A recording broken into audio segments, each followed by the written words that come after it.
right? A lot of these books also, by the way, are written by engineers for engineers with some lawyer input. So they're not, you're tasked with chopping a tree with a butter knife. You understand what I'm saying? So it's not the best tool in the shed to get the job done. So what you then have to do as the instructor is become the chainsaw. And hopefully you have an opportunity to do that because you have some instructor-led portion in your training that allows you to do that. And if you do, recognize your position as being the chainsaw, because if they're working at home with a butter knife and they show up to you as another butter knife, it's not going to be a good outcome in the end, But the only way you're not going to be a butter knife and you're actually going to be the chainsaw is if you care about them, period, to begin with, which is why yesterday we started with values, because if you don't value them and their result, there's no reason for me to be a chainsaw. Make sense? Yeah. So number one, there's first thing with attention, we have to do these 4 things that you're seeing on the screen. Get it, keep it, deliver your lesson or message, ensure it was perceived as intended. It sounds so simple, and it is. It's because it's so simple, it's almost hard to teach. Get attention, keep attention, deliver the message. Let me explain something to you. Earlier today, I came up here and I said, this is a generator off bus light. It means the generator breaker is open and blah, blah, blah, blah, right? I went through this whole little quick lesson real quick about what that light was. If I didn't have your attention, I am not teaching that lesson. End of story. If I don't have attention, I have no business teaching a lesson because basically I'm talking to myself, nobody's receiving. And so we've heard that, in fact, let me see if I have a slide here that talks about it. Right here. Oh, if the tree falls in the forest, blah, blah, blah, right? We talked about this earlier, right? This same thing can relate to the instructor or the courseware. Okay, let's just swap the words around. If an instructor or courseware is delivering a lesson and no one is paying attention to hear it, did the student get equipped with the information? No. It's that simple. And it's so simple that it's almost hard to teach, right? This is why I'm saying I'm getting to do not prioritize your lesson over getting attention. And this is why taking accountability to the level is tough for most to take on board. I am literally saying, yes, take accountability for the responses you get from people, because mostly it is a reciprocation of your initiation, always. And sometimes it's hard for us to initiate well because maybe we are reciprocating a negative initiation from someone else. You understand that? Somebody might have started off wrong. The student started off wrong. The student started off blaming everybody. They blame the instructor. They blame you. Well, he didn't show me this, and he didn't show me that, and he didn't show me this, and he didn't show me that. Right? And it's like, oh, well, whoa. Well, no, I did show you this. I did show you. Now I got to go into immediate defense mode, right? I don't want to go into immediate defense mode ever. I want to go into immediate agreement acknowledgement mode. I'm with you. I get it. I hear what you're saying. You're saying we didn't cover that, right? You felt let down. You felt like the training department didn't do you justice. You felt like we didn't equip you properly. Did I say I agree with any of that? No, I don't agree with any of it. What I did do is recite back what you just gave me. And all that means to you is that I heard it. And because I heard it and received it, you will now be a receiver because you felt respected. Doesn't mean you're right. And what I want to get a result is for you to be a receiver. And that's going to welcome a response and not a reaction. So if you can separate from that reciprocation mechanism, we're going to hear more about this here in just a minute. If you say it like you think the person's stupid, this might be the case of they ask you what we would consider a quote unquote, that's, didn't I cover that yesterday type of thing, dumb question type of thing. If the issue with that, if you do that, is they have now recognized that they are going to be quote unquote reprimanded and or feel that. So I don't want to feel that. So to not feel that, I won't say anything. And so now I'm not going to engage. And what's going to happen is, since I'm not going to engage, because I'm not in an environment where I feel like I could freely engage, I'm no longer going to take any action. So I'm not going to get to do the repetition that's required to get to a high level of competence, because you never let me engage and from the beginning. And you started that as the instructor. You were the one that put them in that position. I want them to feel like they can engage.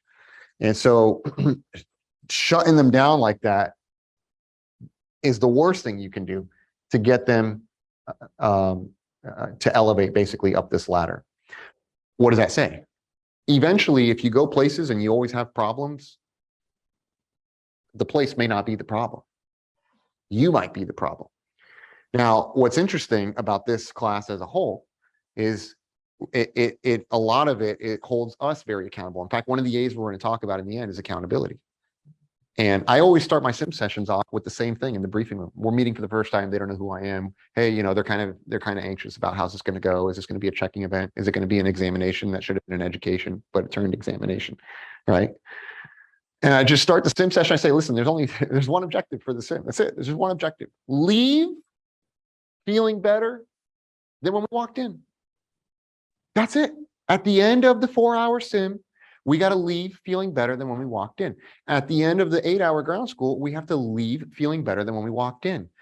If that doesn't happen, it is my fault as the instructor.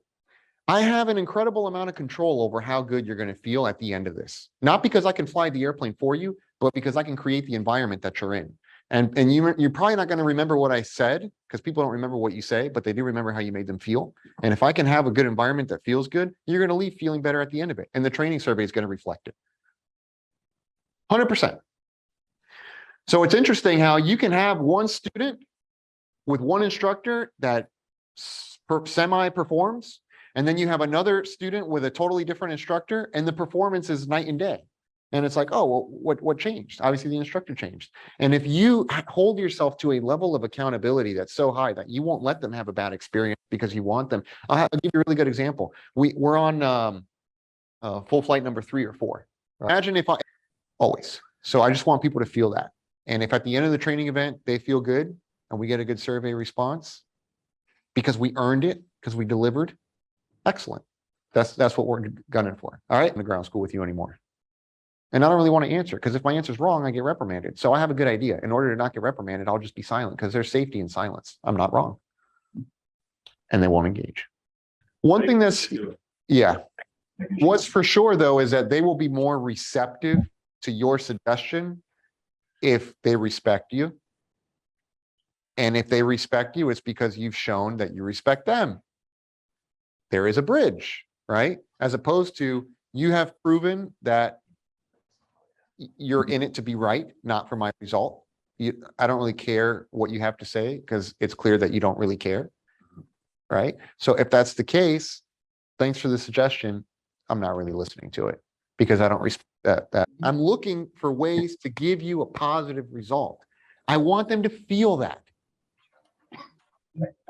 Because it's true. That is really what I'm genuinely gunning for. That's what I'm aiming for. Because if I can provide that, you're going to engage highly and you're going to be very effective. And you're going to want to repeat, right? The trust is very crucial to listen and to engage. If it's not a trusting environment, there's very minimal engagement. This is true in a student environment. This is true in politics. This is true in culture. This is true in, like, where there's lack of trust, there's very, very little engagement. Okay. Okay. It's basically to deliver to you. I got to give you something. I just hope at the end of the next couple of days, everybody walks out and they're like, okay, glad we went. I had no idea what the hell they signed me up for. They just said, show up to this first floor suite. And here we are. And hopefully we walk out and it's like, okay, we got something out of it. That is my primary reason for standing here at the end of the day. And if I can ensure that you feel like, hey man, ground school was worth it. Perfect. That sim session was worth it. I'm glad I went to that sim. And you leave feeling like you got something out of it. That is the ultimate objective. That's what we're gunning for. And that's where we are. I'm not trying to prove what I know, stump the chump, see what you don't know, flash around the title of examiner or instructor or whatever. I am trying to equip, be useful, be a solution from a place of genuinity, and people will feel it. I always say, people don't remember what you say. They will remember how you made them feel. Here's how I would basically simplify this for any student. You want to know what MCP speed means? It means the auto throttle, because this is the auto throttle column, is following, get ready for it. It's following the speed in the MCP. That's it. That's all it means. Okay. There goes the flex speed. Okay. Now, Wow, well, why is that relevant? Why is that important? Well, let's look at another one. Let's look at another one. We're at 5,000 feet. And ATC says descend and maintain 3,000 feet. How are you going to do it? Okay. Well, I'm going to go to the MCP. Great. I noticed someone not paying attention over here. What does MCP even stand for? Boom. Question. Because I know that you're not paying attention. You're up next. Mode control panel. Ah, perfect. Okay. Keep it an eye. It's okay. So I come over here. All right. So what are we going to do? 5,000. Descend to 3,000. Okay. We're going to set 3. Perfect. Now what am I going to do? I'm going to hit level change. Or I'm going to hit vertical speed. Or maybe you go down with VNAV. You can go down different ways. Okay. Pick your flavor. What do you want? Level change? Perfect. Okay. Let's talk about level change. I hit level change. Now, what does it say over here? It doesn't say MCP speed anymore. It calls you a retard. It will say retard, right? Not out loud. We're not in an Airbus. The Airbus will. Okay. But here it says retard. It does. Yeah. For us challenge, retard is offensive.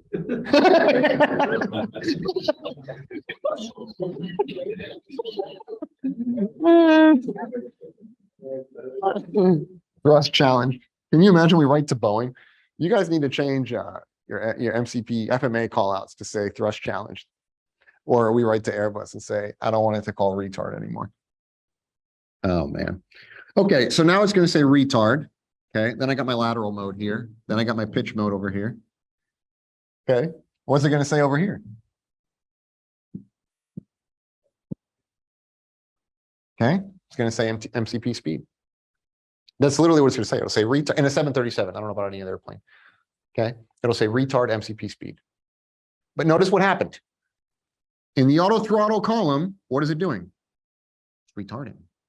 In the pitch, what does that mean? It means it's coming back to idle. Keep breaking it down. It's going to retard. What the hell does that mean? It means it's going to come back to idle. What does that mean? It's coming all the way back.